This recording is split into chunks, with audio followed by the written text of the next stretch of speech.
Fala pessoal, tudo bem? Bom, estou passando por aqui para a gente falar sobre o método científico na disciplina Metodologia do Trabalho Científico. Então, nós vamos começar nosso momento hoje falando um pouco sobre esse método, definindo esse método científico. Nós vamos começar respondendo a pergunta: o que é o método científico? Bom, gente, o método científico, ele reúne um conjunto de regras, de procedimentos, de experimentos que irão responder, não é, seus questionamentos, suas dúvidas sobre uma pergunta que você tenha, né, um questionamento, enfim. Né? Então, você vai usar uma série de procedimentos. Com base em quê, gente? Com base em leituras confiáveis, né? Em livros de autores que você possa confiar, que tem a ver com a sua área, não é uma pesquisa que você vai fazer no Google aleatoriamente, ou na revista Tititi. Bom, e aí, esse conjunto de regras, de procedimentos, tudo irá começar com uma pergunta, como eu havia dito anteriormente. Então, essa pergunta você vai se fazer.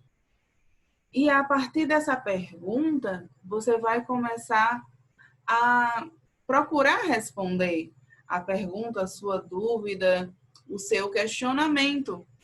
Através de quê, gente? De uma pesquisa, de um levantamento bibliográfico. É interessante que você faça um estudo, que você procure dominar o assunto, que você tenha uma leitura bem abrangente sobre.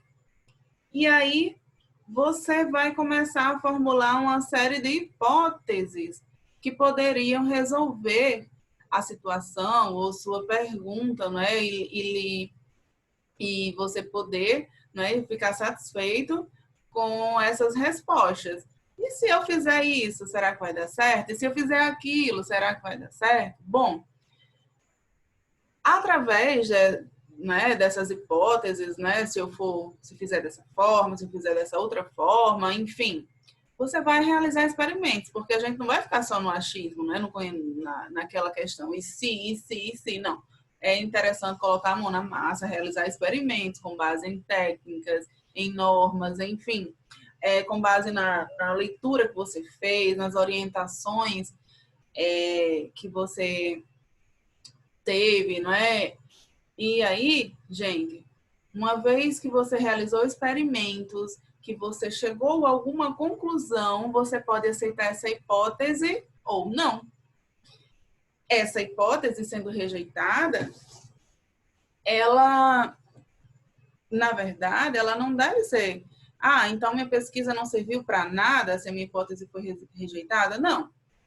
Outra pessoa que tiver a sua dúvida, ou uma dúvida parecida, ou que tem a ver com o tema, você concluiu a sua pesquisa, você vai publicar a sua pesquisa para outros cientistas terem acesso. E aí, gente, questionamentos parecidos já terão sido respondidos. Ninguém mais vai precisar testar, nenhum cientista vai precisar testar, nenhum estudante, nenhum professor, enfim. Né? Então, contribuiu, teve a sua contribuição. E aí, gente, queria mostrar para vocês que o método científico ele é utilizado no dia a dia. Como assim, professora? Pessoal, você chegou em casa, né? Vocês chegaram em casa e aí tentaram acender a lâmpada. E aí você começa a se perguntar, bom, por quê? Então, esse porquê, por que a lâmpada não acende? Já é a problematização da situação. Depois, você vai criar uma hipótese. E aí você chegou à conclusão.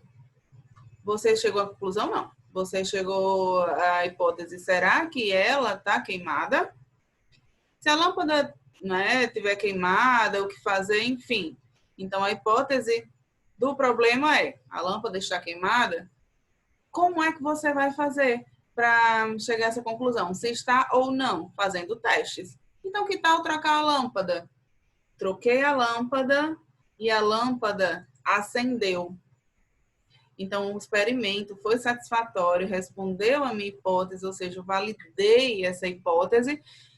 E eu repeti várias vezes para ter realmente certeza que o problema era porque a lâmpada estava queimada, e aí eu posso publicar, né, num periódico. Claro que isso não é uma pesquisa científica, mas enfim, vocês fazem testes no dia a dia de vocês para responder as perguntas. E o método científico é isso. Outro exemplo, gente, que eu gostaria de compartilhar com vocês, lá atrás, o cientista Samuels, e médico, ele observou o seguinte: as mulheres que morriam no parto ou pós-parto, quando o parto era realizado por médicos e estudantes de medicina, o número de mortes era muito maior do que as mulheres que morriam durante o parto e pós-parto nas mãos das parteiras. E ele fez a problematização. Por que está acontecendo isso? Primeiro passo do método científico.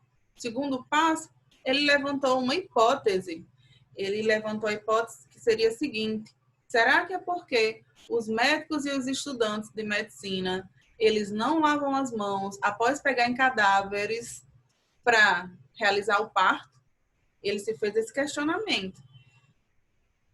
E observou que as parteiras lavavam as mãos para realizar esses partos. Bom, então ele partiu para os experimentos. Como foi o experimento dele? Ele pediu que um grupo de médicos que realizavam esses partos lavassem as mãos antes de realizar esse procedimento, os médicos e os estudantes e também os instrumentos. Então, passou-se o tempo, né? Vários médicos realizaram esse experimento e o número de mortes das mulheres reduziu significativamente. Conclusão: ele validou a sua hipótese, repetiu várias vezes para validar, publicou essa hipótese, outros médicos e cientistas tiveram acesso a esse resultado. E com isso, pessoal, a questão da higiene na medicina se tornou primordial. Por quê?